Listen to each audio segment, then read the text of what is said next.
ನಮಸ್ತೆ ಫ್ರೆಂಡ್ಸ್, ಸರ್ವೇಷಾಂ ಸ್ವಾಗತಂ. Today 22nd and 23rd shlokas of Shri Venkatesha Suprabhatam.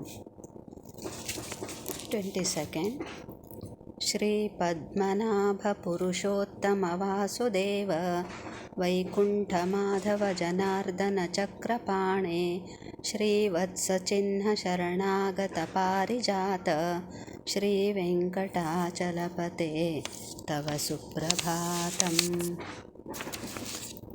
The Lord, who has lotus in his navel, who is best among men, who is the son of Vasudeva, who has no limits, who has no master, who overcomes devotees' worries, who holds wheel in his hand, who has mark of Sri Lakshmi on his chest, who fulfills wishes of devotees.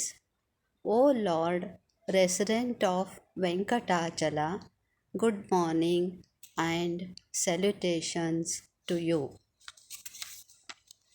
ತನ್ನ ನಾಭಿಯಲ್ಲಿ ಕಮಲವನ್ನು ಉಳ್ಳ ಪುರುಷರಲ್ಲಿ ಉತ್ತಮನಾದ ವಸುದೇವನ ಮಗನಾದ, ಯಾವುದೇ ಕೊರತೆ ಇಲ್ಲದ, ಯಾರಿಗೆ ಯಜಮಾನನಿಲ್ಲವೋ ಅವನು, ಯಾರು ಭಕ್ತರ ದುಃಖಗಳನ್ನು ನಾಶ ಮಾಡುತ್ತಾನೆಯೋ ಅವನು, ಚಕ್ರವನ್ನು ಕೈಯಲ್ಲಿ ಹಿಡಿದವನು, ವಕ್ಷಸ್ಥಲದಲ್ಲಿ ಲಕ್ಷ್ಮಿಯ ಲಾಂಛನವನ್ನು ಹೊಂದಿದವನು, ಭಕ್ತರ ಇಚ್ಛೆಗಳನ್ನು ಪೂರೈಸುವವನು ಆದ ಓ ವೆಂಕಟಾಚಲವಾಸಿಯೇ, ನಿನಗೆ ನಮಸ್ಕಾರಗಳೊಂದಿಗೆ ಶುಭ ಬೆಳಗು.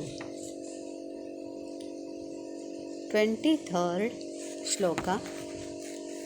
ಕಂದರ್ಪದರ್ಪಹರ ಸುಂದರ ದಿವ್ಯಮೂರ್ತೆ ಕಾಂತಾಕುಚಾಂಬುರುಹ ಕುಟಮಲಲೋಲ ದೃಷ್ಟೆ ಕಲ್ಯಾಣ ನಿರ್ಮಲ ಗುಣಾಕರ ದಿವ್ಯಕೀರ್ತೆ ಶ್ರೀ ವೆಂಕಟಾಚಲಪತೆ ತವ Suprabhatam. You removed the pride of Kamadeva, god of love.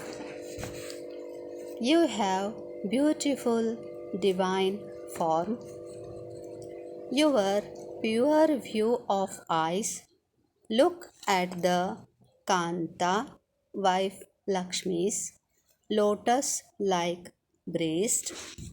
You are the source of auspicious pure virtue.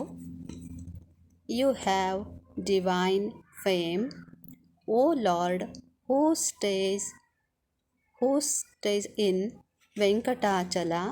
Salutations and good morning to you. ನೀನು ಕಾಮದೇವನನ್ನು ಗೆದ್ದವನು. ನೀನು ಸುಂದರವಾದ ದಿವ್ಯಮೂರ್ತಿ. ನಿನ್ನ ನಿಷ್ಕಲ್ಮಶ ಶುದ್ಧ ದೃಷ್ಟಿಯು ನಿನ್ನ ಪತ್ನಿಯಾದ ಶ್ರೀಲಕುಮಿಯ ವಕ್ಷದ ಮೇಲಿದೆ. ನೀನು ಕಲ್ಯಾಣಕಾರಿಯಾದ ನಿರ್ಮಲ ಗುಣಗಳ ಆಗರವಾಗಿದ್ದೀಯ. ದಿವ್ಯಕೀರ್ತಿಯನ್ನು ಹೊಂದಿದವನಾಗಿದ್ದೀಯ.